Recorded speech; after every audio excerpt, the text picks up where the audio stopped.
So now that we have reviewed the astrological influences and other aspects that are affecting this month, let's go through it card by card. We start the month with a very significant card, the Two of Discs or Change, which is ruled by Jupiter in Capricorn. It is the manifest of the element of earth. It's bringing our ideas into the physical plane. So we're going to get out of our head and start to really think practically of how we want our life to go. And then we feel really good about it. Mercury in Cancer with the card of abundance is just going to be a positive, fun day on the 2nd. And then on the 3rd, we have the full moon in Cancer. And this card, the Devil, represents the zodiac sign of Capricorn. So we're really going to dig deep into our desires and what we want to accomplish with our futures. By January 4th, we are coming down from the energy of the full moon the day before and that transformation of the Devil card. And now we are open to all possibilities and ideas. This is the Fool, and it's the trump that all the other trumps emanate from. It's really about openness, innovation, playful innocence. By the 5th, we now have the Fortune card. Now, you may recognize this card because we saw it exactly 10 days earlier on Christmas Day. It's ruled by the planet Jupiter. And although it's normally associated with good luck, it's primarily an element of change. So if back on Christmas Day, we didn't fully accept the changes to come, or maybe we resisted it completely, then this is reminding us there's still more work to be done. And that brings us now to the 5 of Swords or defeat, where we're going to doubt our choices. We're going to second guess ourselves. And now we have the Prince of Swords. Now, last month, he was overthinking, destroying as fast as he created, not going anywhere, just stuck in his head. But this month, I feel it's more about clearing out the clutter and the stuff that no longer serves you. Which brings us to the Tower, which appearing again tells me we really have some serious shifts to make to get to where we want to be. And that's what this is all about, willingness to let it all go if necessary. And we do stabilize after this pattern repeats itself with the 3 of Wands or Virtue. This is the Sun in Aries. This is a nice stable card. And then we wrap up the week with the Chariot, which represents the zodiac sign of Cancer, rules the home. It's also about advancing, but cautiously, protecting oneself as you pursue your dreams. So Sunday, we have the Princess of Swords.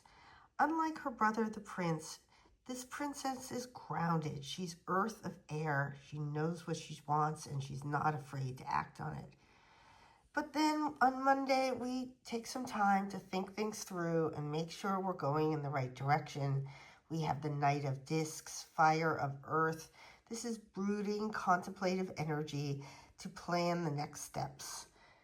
That brings us to Tuesday, which is happiness. Jupiter and Pisces, we're going to feel really good and have a great day, which is going to bring us to Wednesday, where we're going to start to see some good fortune and material benefits from our efforts.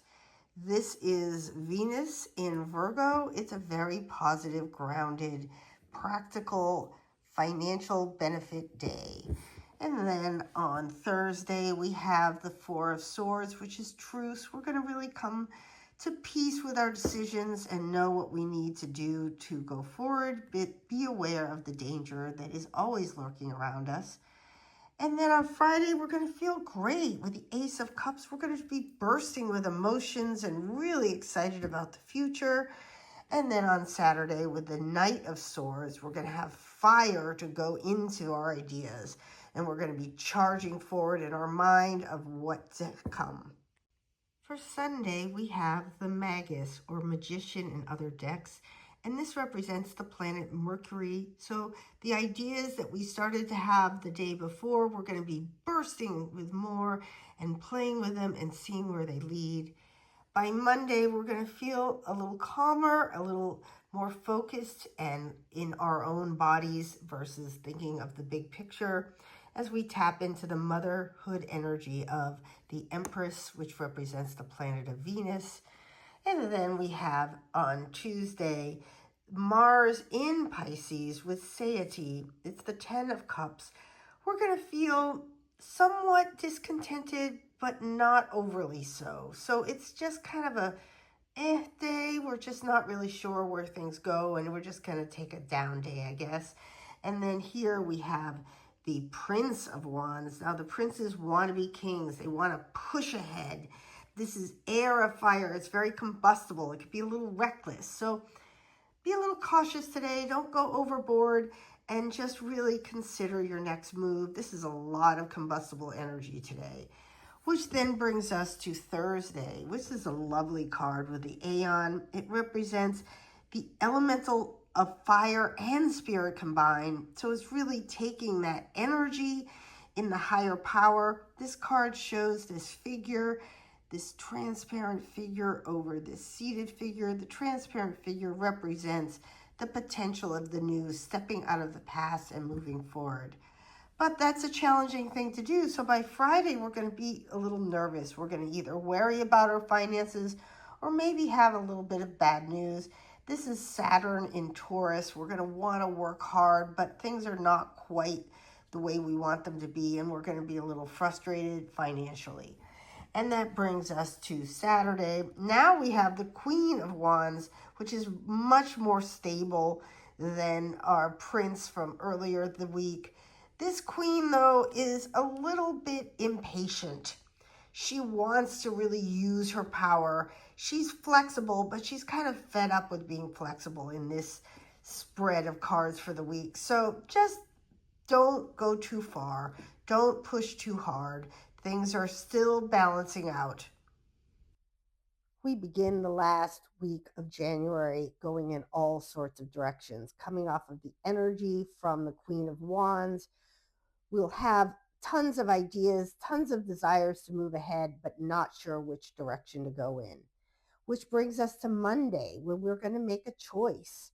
We may collaborate, we may go on our own, we may go in a completely different direction, but whatever choice we make will lead us to success and financial stability and feeling good on this following Tuesday, which brings us to the Wednesday of Dominion. We're going to have energy and we're going to be ready to use it. So this is the first manifestation of this element of fire. So it's the first chance we're really going to push ahead with confidence. But the following day is just going to be a little bit of a low energy day. Maybe we push too hard today and now we've got to slow things down a little bit. But it will still be a positive day in terms of social interaction based on the astrology. And that brings us to that Friday, the last Friday of the month with Valor, which is really strong energy. It's Mars in Leo. So moving ahead in a very open, honest way, maybe even a little bit of a show off way, because we end the month with the card that represents the sign of Leo. This is lust, also known as strength in other decks. It's really about supreme confidence. And we're going to just feel really good as we wrap up this month. We're going to know what we want to do, and we're not going to be afraid to move ahead and do it.